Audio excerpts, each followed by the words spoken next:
os olhos. Vamos respirando. Uma respiração para acalmar. Acalmar o corpo, acalmar a mente. Que a gente possa, nesse instante, pedir ajuda. Para que todo aquele pensamento que nos atrapalha, para que toda aquela preocupação que a gente tinha, e nesse instante não tem mais, essa ajuda caia sobre nós, para que a gente possa estar aqui e agora. Pedimos que a presença dos nossos amigos espirituais possa se fazer presente nesse instante, que a gente possa ter um pouco mais dessa percepção, que a gente perceba a ajuda, que a gente perceba o quanto eles estão na nossa companhia. Pedimos autorização ao plano espiritual para que começamos a nossa pequena reunião, em nome de Jesus, da espiritualidade, bem do progresso humano e da nossa própria evolução. Que assim seja. Graças a Deus.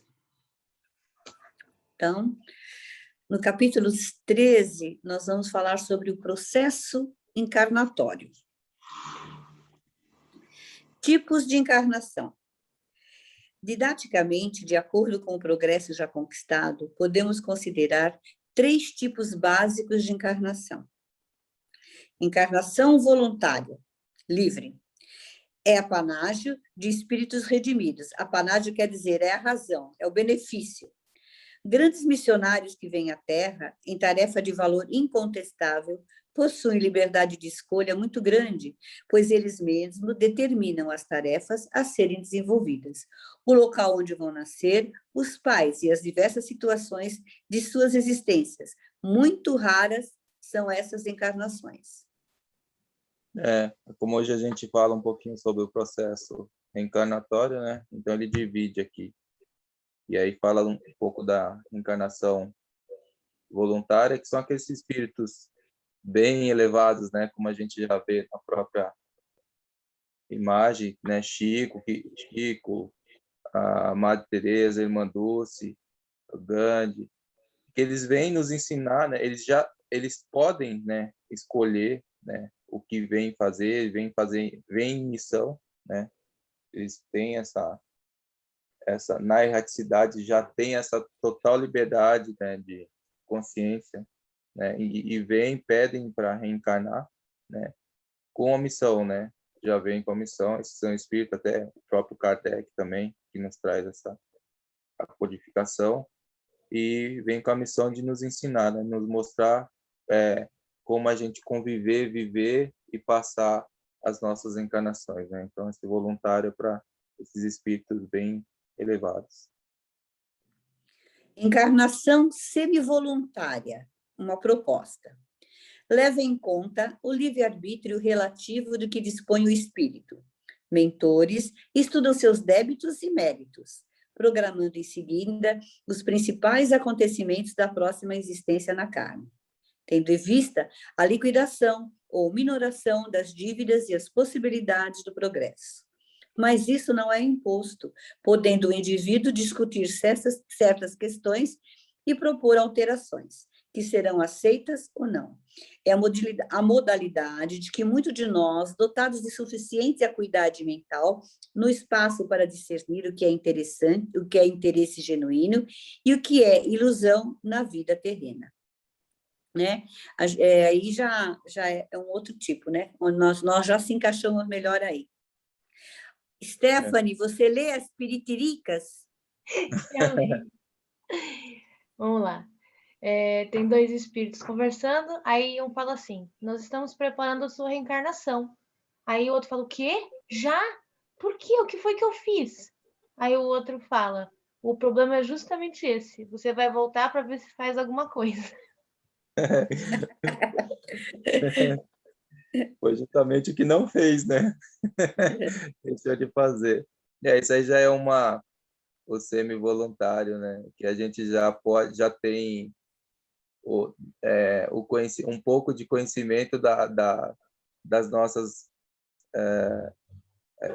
faltas e das nossas habilidades, né? Então a gente já pode propor, né? Algumas com um pouquinho mais de consciência já consegue propor, né? Ou as provas e expiações que pode passar, né? Que vai passar pela reencarnação, pela encarnação, né? Sendo voluntário. É isso. Encarnação compulsória. É aquela que escolhe o espírito sem prévia concordância dele e até sem o seu conhecimento. É por sua índole própria dos espíritos cujo grau de perturbação impede análise lúcidas da situação ou cujas faltas são tão graves que anulam a liberdade de escolha. É uma imposição feita pela lei para atender os casos cuja recuperação exige longas expiações. Os arranjos reencarnatórios são feitos por entidades amigas de condições evolutivas superior que preparam todos os detalhes daquela nova existência. O processo de reencarnação compulsória, na realidade, dispensa a atuação direta de técnicos da espiritualidade. Tudo pode desenrolar-se naturalmente, obedecendo aos impositivos do automatismo que rege a encarnação dos seres. André Luiz, em Evolução em Dois Mundos, no capítulo 19, diz: os espíritos categoricamente inferiores, na maioria das ocasiões, padecendo monodeísmo tiranizante, entram em simbiose fluídica com as organizações femininas a que se agregam, sendo ilutavelmente atraídos ao vaso uterino, em circunstâncias adequadas para a reencarnação que lhes toca, em moldes inteiramente dependentes da hereditariedade. Importa, entretanto, considerar que, mesmo nesses casos, a entidade reencarnante sofre supervisão atenta, mesmo que à distância, de espíritos superiores responsáveis pelo destino da Terra. A esse respeito, Manuel Filomeno de Miranda, em Painéis da Obsessão, esclarece: cada criatura recebe de acordo com as necessidades da própria evolução. Merece, todavia, considerar que existência alguma se encontra ao azar, distante de carinhosa ajuda e de socorros providenciais, da mesma forma que a faixa mais larga das reencarnações ocorre através de fenômenos automatistas, numa programática coletiva. Esta não se dá sem que os superiores encarregados dos renascimentos na Terra tomem cuidadoso conhecimento. Com relação aos espíritos vinculados ao planeta Terra, informa-nos André Luiz que a maioria deles reencarna-se de forma compulsória.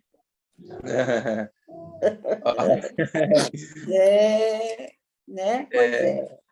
Pois é. Então, a gente vê a encarnação compulsória, que é uma grande maioria, né? E aí que é como se fosse um sistema automatizado, né? Porque é frequência, né? É estado evolutivo, já meio que automático, né? Não tem muito aquela liberdade ou a consciência de escolha, né? A prova que eu posso passar, ele já é levado o que te envolve, né? O estado evolutivo, as expiações que precisa passar, as provas, já meio que um sistema, né? As pessoas que eu preciso fazer companhia, o ambiente que eu vou encarnar, toda essa energia já está, né? Ali com o perispírito e com aquele espírito. Então ele já encarna ele já está com aquela, ainda não está, né, tão avançada assim, então com a consciência e com a evolução tão grande para poder fazer escolhas ou até compreender, né, as suas escolhas que foram feitas, né, para poder ter a sua expiação. Mas dentro disso ele comenta em toda a espiritualidade está junto, né? Está na organização disso, né? Não é que está desamparado ou está desorganizado, não, tudo amparado pela espiritualidade, né? E aí até um comentário que passa na leitura dos técnicos espirituais, né? Que eles não passam muito pelo... existe os técnicos espirituais que a gente pode chamar, e que falou, pode chamar de engenheiros espirituais. Por que se comenta isso, né? E aí a gente volta um pouquinho na encarnação semi-voluntária, né? Que aí o espírito já tem uma consciência maior, ele já pode escolher determinadas provas ou expiações, e aí é que entra os engenheiros ou os técnicos espirituais e falam, não, calma, porque a gente às vezes se empolga e fala, não, eu quero fazer isso para me adiantar. Calma aí que a carga é muito grande, você não vai dar conta, vai sucumbir de novo, ou vai sucumbir, né? Então tem esses técnicos espirituais que vai nos auxiliar, ajudar, não, calma, a sua prova, até aqui você consegue e deixa um pouquinho que, senão você vai ser muita coisa, né? Nesses casos já não tem essa interferência, já meio que automático, porque está naquele processo de sintonia. Então, tem provas e expiações, então ainda não há uma consciência das falhas para a reparação na prova ou na expiação. É isso. Ok. Fases da encarnação. Não existe duas encarnações iguais, mas podemos didaticamente separar em fases, jamais estanques, os momentos sucessivos que acompanham o mergulho do espírito na carne. André Luiz, em Missionários da Luz, estuda a reencarnação de Segismundo, mostrando-nos como se desenvolve uma encarnação do tipo semi-voluntário.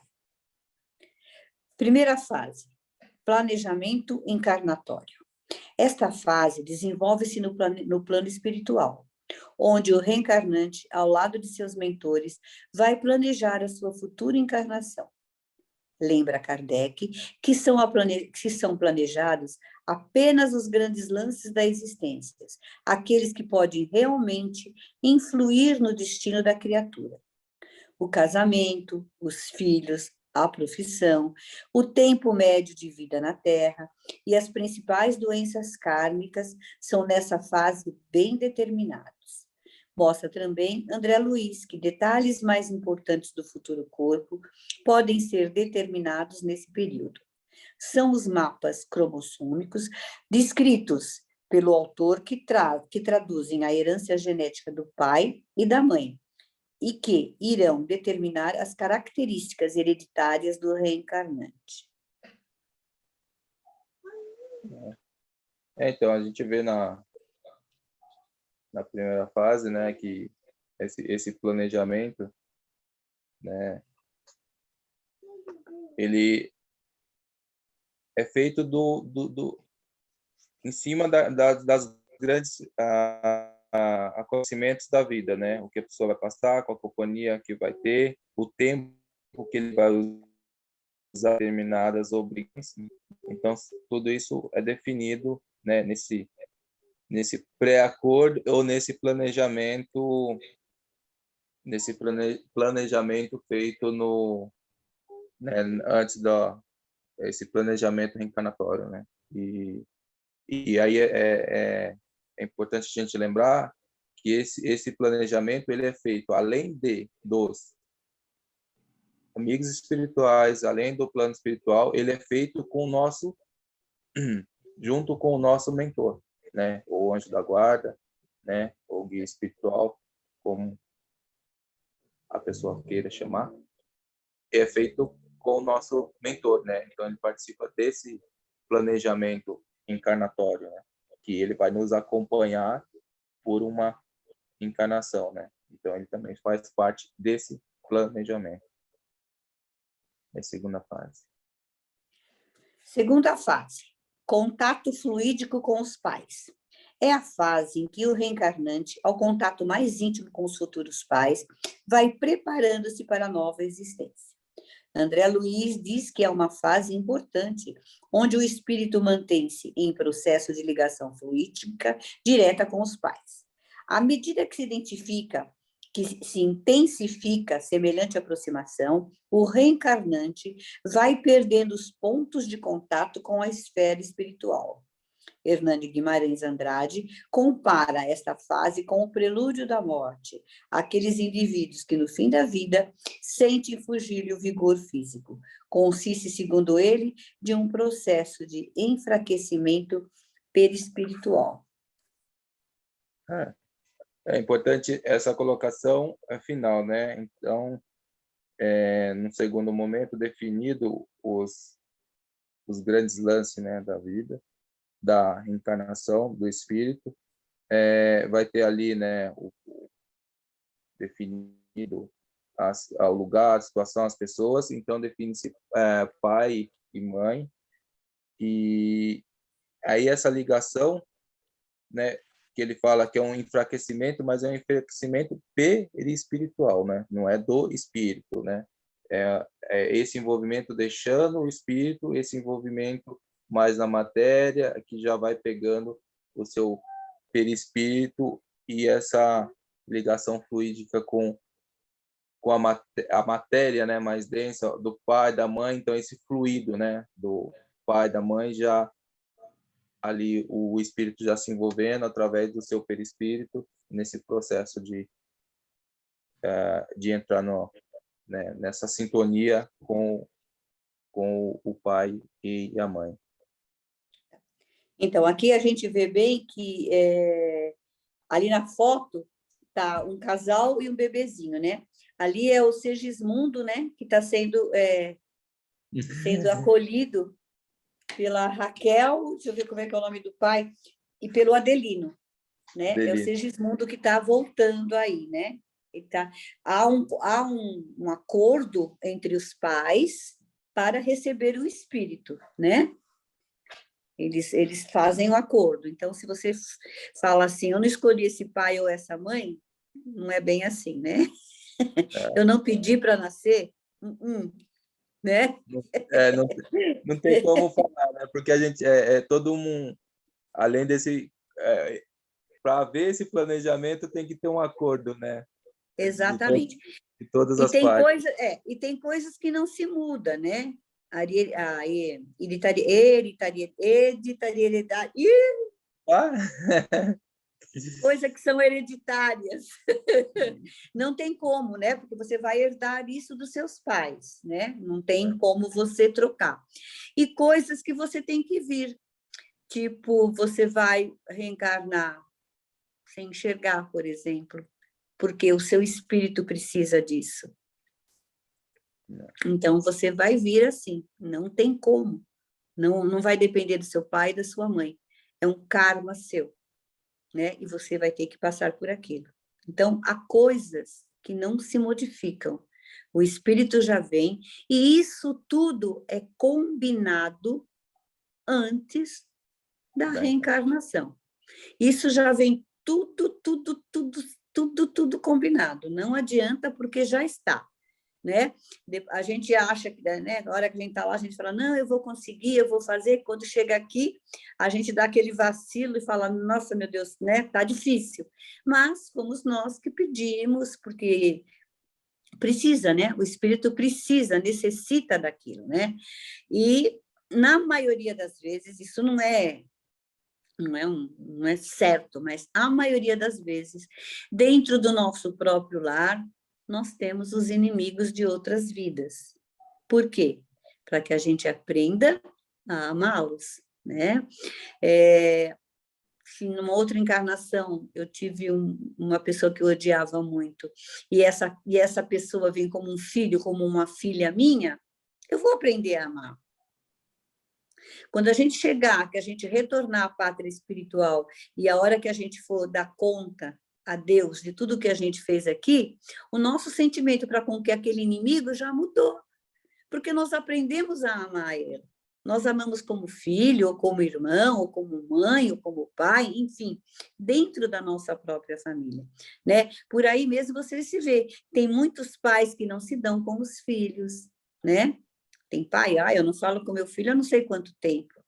porque já traz uma carga pesada de outras encarnações e que nessa não conseguiu, né, engolir, né? Mães, irmãos, né? Nossa, quantas famílias que você vê, olha, eu não falo com meu irmão há 15 anos, eu não sei do meu irmão, não quero saber. Existe. Tudo isso está dentro desse plano reencarnatório, tudo. O casal, antes de conceber uma criança, espiritualmente, eles são convidados a conversar com o plano espiritual. Ali eles fazem um acordo para ter aquele espírito, porque há necessidade daquele espírito reencarnar, é combinado com o casal aceita e vão ter eles como filho. Às vezes, a lembrança de um inimigo é tão grande que acaba acontecendo essas coisas que a gente vê, né? Se afastando. Mas a maioria, né? Dentro da casa da gente já foi alguma coisa, né? Às vezes você fala assim, nossa, não sei por que eu não gosto daquele, porque eu gosto mais do meu vizinho do que do meu irmão, sabe? E é assim, né? É bem por aí. Desculpa aí, eu... Não, imagina, não, ótimo. Não, é sempre bom pensar, né, que não é nem no acaso, né? A gente vê que é tudo assim, dentro de um planejamento, dentro de um acordo, dentro de um combinado, né? E né? A gente vem de uma forma que a gente aprende a amar, aprende a perdoar, e que bom que tem esse esquecimento, né? E há esse resgate, né? E quanto mais o feto vai crescendo, mais ele vai esquecendo o que ele foi. Então, ele vai passando por um processo de... O perispírito dele vai ficando pequenininho e vai tendo o processo de esquecimento da vida que ele teve, né? Ele vai esquecendo, aquilo vai apagando, até que ele nasce e não lembra de mais nada, né?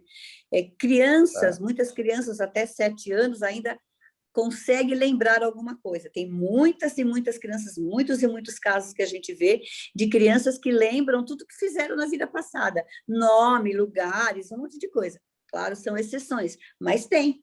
Eles não conseguem esquecer, não apagou completamente, né? Eles falam, crianças que têm dons, né? Tocam piano, nunca viram, nunca fizeram isso, tocam piano, pintam, leem. Tem criança que ninguém sabe, que ninguém ensinou a ler, a criança está lendo. Então, traz, né? A gente traz dentro da nossa bagagem, tá? Vamos falar da ligação do espírito à matéria. Bom, a redução... Nós temos 6 minutinhos agora. Vocês querem ler? Eu ler? acho que dá tempo de ler pelo menos a redução perispiritual, tá? Bom. Ligação do espírito à matéria, redução perispiritual. Através de um processo magnético automático ou dirigido por técnicos especializados, o espírito passa a sofrer uma redução do corpo espiritual, por uma redução dos espaços intermoleculares. Perde-se matéria psi e, atingindo uma pequena dimensão, como no caso de Segismundo, o tamanho de uma criança recém-nascida, vai ser acoplado ao centro genésico da mãe. Jorge Andréa acredita que a redução perispiritual será tanto mais intensa quanto mais evoluído for o espírito reencarnante. Seleção do espermatozoide. Acoplado ao centro genésico da futura mãe, o reencarnante mini-atualizado aguarda a relação sexual para desencadear a reencarnação propriamente dita. Após a explosão dos espermatozoides liberados na relação sexual, um deles será escolhido e devidamente magnetizado para vencer a corrida e alcançar a trompa de Falópio, onde está o óvulo. Essa magnetização do espermatozoide, que deverá vencer a corrida, é muitas vezes feita por técnicos da espiritualidade que selecionam o gameta que traz a carga genética apropriada, de acordo com os mapas cromossômicos delineados anteriormente. Quando o reencarnante, pelo seu passado, não faz jus a uma equipe especializada, o processo se desenvolve segundo os princípios da sintonia magnética. O perispírito do reencarnante, por sintonia, atrai o espermatozoide, que melhor se adapta às suas necessidades evolutivas. Fecundação. O gameta masculino, ao alcançar o terço superior da trompa de Falópio, vai encontrar o óvulo e fecundá-lo. Nesse exato momento, o espírito reencarnante que se encontra ajustado ao aparelho genital liga-se magneticamente à célula ovo, não podendo mais ser substituído por outro espírito. Acho que agora a gente pode sair e voltar, né? Aí volta e dá uma... Isso, aí o Cleiton, eu volto os slides e ele explica. Tá certo. Até já.